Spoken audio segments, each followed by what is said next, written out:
how do you think about area research? What should we be doing? Well, first step is going to be finding out what your borrowing capacity is and what kind of budget you're working with, obviously. And then from there, if you're doing it yourself, the getting detailed on a suburb is probably not my biggest strong suit for the data side of things. There's a few things that you can go deeper on in terms of like making sure the owner occupier ratio is high and there's not any more than 30% of renters in the area, and affordability as well is a big one that I look to. So making sure that the properties are still going to be affordable. So yeah, from a rental perspective, or are you looking more from a like if people's incomes are to buy, owner occupiers buying the property, which kind of? Well, yeah, both sides, but mainly from the rental perspective. That's there's always going to be demand for rentals in that area, and yeah, Joe, tell us how do you find suburbs in terms of what data do you look into? Well, like there's a little bit to it. But I mean, just look at the basics. Just look at the basics of it. So, like, what is the infrastructure coming in? Like, what kind of new projects are coming up? I guess I mean, you're kind of whittling down the areas, right? It does come down to price. So, if your budget is between $400,000 and $500,000, maybe not. I mean, 400 to 450. You've just whittled down a lot of Australia. So you've gone from 15,000 suburbs to 1,000 suburbs, and then you can quickly start to identify where are the areas as a part of that, doing like that next level of research, and then starting to look at like the population. So what kind of population? Who are the people that live there? Is it an aging population? Is it getting younger? Is there money flowing to the area? What's the employment situation like? Who is the major employee there? What industries are there?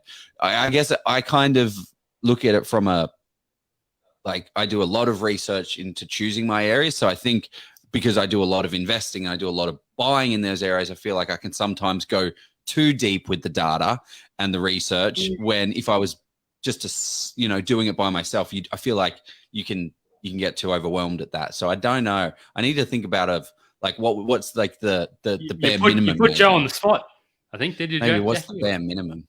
I don't know. Yeah, the data side, because it is like, if, for example, when I looked at this this particular investment that I'm buying, like I looked at probably like 30 or 40 data points, and then also found out, because obviously you don't want to buy in a mining town, so making sure that how the employment is and what kind of employment's in that area. So the key factors are I suppose for me is like affordability and the ratios.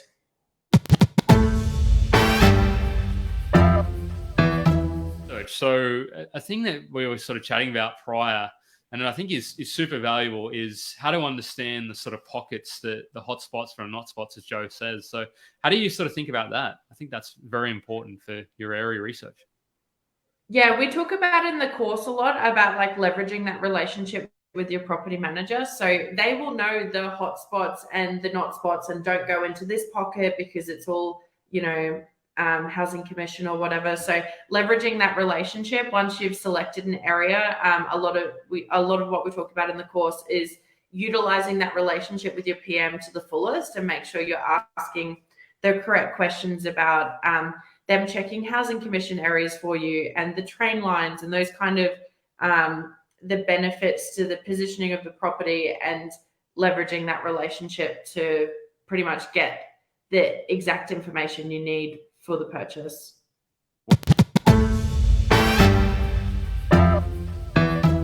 What are some good questions to ask a property manager? So like, what are some of the fundamental questions, your go-to questions to ask a PM? I listened to Toddy Sloan's Pizza and Property on this a couple of weeks ago, and and I was like, oh crap! Actually, these are the kind of I don't even need to think of my own questions, but no, some of my questions I want to understand.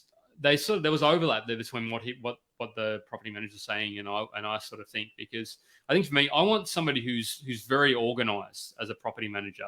if they can't be organized, these people, property managers, are often managing 50, 100, whatever it is. So I think they need to be proactive with what they're doing, because I've had a property manager for my first property, and they weren't fantastic, because I had to approach them about renewing the lease for the property. And I'm like, okay, well, why are we only getting to this? So to me, I want to understand their process for doing all these things, and how they sort of think about, like, if there's a challenge with the tenant, how they're going to handle it. I want to understand that sort of thing, because, and I think Todd mentioned, or the person mentioned, some of the people mentioned this, it shouldn't necessarily be about how many properties they manage, which a lot of people think about that. But if they've got a very smooth and silky process, or like technology, they can probably manage more property. But if they're going around collecting sort of rent manually, or getting everything signed manually, then I don't know if they can actually manage more than sort of 50 or whatever it is that they talk about that. So I want to understand how they run their property management sort of thing. Yeah. What about you? How do you kind of communicate? How do you exactly actually, how do we actually work together? Well, one of the things I like to know is a little bit of the structure of how they've got the business set up, because there are property managers where they sell, and it's the same as actually with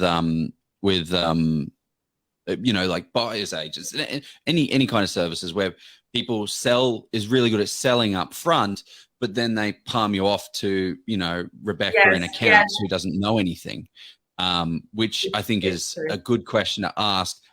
Who am I dealing with? And I want to speak with them. I don't want to, if I'm dealing with you, great, I trust you. Yeah. Is that a big one, Jackie? You get that? Yeah, that it's been a big day, but you inspired that. I was just thinking that because there's like business development managers, you get in with them, you fall in love with them. It's like, here's my property manager. They know nothing about, because a BDM or person that you speak to is typically a more sales people person, and then you go to a property manager. So it's important to know who's going to be looking after it, because it's often not the person who's signing you up for sure. Yeah, that's one of my go-tos. Another great question here is your property manager should be an investor themselves. What are your thoughts about that, actually, Jackie? It's so uncommon though. Like, it's literally very uncommon that because property management is typically, there's no real qualification. Like, you can do it online. It's very easy to get into it.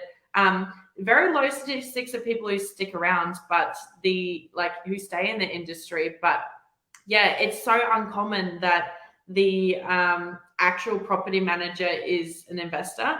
I think it should be more common, but it's typically, a lot of people get into it thinking it's like an office job, rather than thinking about it from what we actually do and the clientele. And it's probably only been the last like 5 or 6 years that I started thinking from that perspective, where the first 6 years of my career, I didn't even really think about it from the investor's perspective at all. Yeah.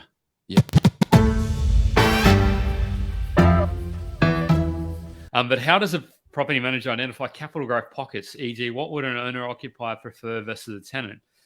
I mean, what are your thoughts on that, Jackie? I've got some thoughts on, is the PM the right person to be identifying that, is my kind of question. Yeah, not so much. Well, you got to think about what a PM's role is. Their job is to help maintain the property, and they're experts in the tenant side of things, so renting it. So in terms of capital growth, I would not be trusting my particular PM with that. But what they can identify is the pockets of, better appeal in that suburb. So there's a lot of like executive suburbs that have, different values depending on, are they on a main road? Is it on the water? Is it, backed onto a train line? So they'll be able to identify in those suburbs where the appeal more lays, and what's more appealing, and that has more owner-occupier appeal. But in terms of putting, the capital growth, they're probably not that, up to we don't really look at that data as PMs in terms of what you'd look at as a buyer's agent, really. Yeah. Off markets. Let's talk about, what are your thoughts on off markets, Jackie? Do you like them or do you loathe them? I don't know. Oh, I don't mind them. Like, I am constantly looking for properties, and I'm in contact with agents in my area, and they'll call me up and they're like, "Oh, I've got this great off-market deal. It's 645. It's perfect." I'm like, "Mate, that property's worth 550. Like, what are you joking?" And I will banter with them because I obviously know the market so intimately, but they just because it's off-market doesn't specifically mean it's a good deal. There can be, and there's definitely a whole pool of properties where you've got like separation or like hoarder houses and like properties that are just absolutely not presentable for the market that you can get big discounts on. But yeah, be wary of them because people send me them all the time. They're off market. I'm like, your deal's crap. I'm not buying it. Yeah. You got it. It's the biggest. It's literally, you see this all the time with real estate agents now, like in their marketing. New, latest off-market property sent to our database of 500,000 people. It's like, well, is it off-market? I don't know if it's really off-market now. Pre-market, I think, yeah. Yeah, well, that's the difference. So you got the off-market, and then another one is, which can have good opportunities in itself, but the pre-market where they might be getting it painted or doing work on it to get it market ready. And they can be interesting to buy because they're essentially saving on the advertising. So you can... if you get access to it. So how you get access to these off markets is, well, you got to think about it from who gets the deals. The real estate sales agents get the deals. They're the ones who go out and do appraisals and go out to the properties. So yeah, building relationships with those selling agents. And the other one that is interesting as well is your property manager, because they often look after 100, 120 properties. They might have ones in the back of their minds where they're like, oh, Jerry was thinking about getting a sales appraisal that could line up. That's such a great point. Now, I'm going to come at this from a different angle. I was speaking to a friend of mine who was a property manager, and he's like, what you need to do is speak to your property manager and get them to give you any of their, like, have a chat with their community. Usually they don't. Property managers don't want to, now I might, be talking out of school here, Jackie, let me know, but you don't want your clients selling a property because that then opens it up to be one, sold to an owner occupier and you lose the listing, or two, getting sold to an investor who then you lose the listing because it goes to somebody else. So if you can build relationships with property managers and say, hey, Mrs. Property Manager, Jackie, if you get a property for me, an off market, if you have a chat with your database, I'm looking for a $500,000 to $520,000 property in this suburb, this suburb, and this suburb. Have you got any? Actually, I've got 8. Can you reach out to those 8 people and see if they want to sell? And you'll remain and keep the listing. And all of a sudden, you've created a listing that doesn't exist, and you can get it for a good price.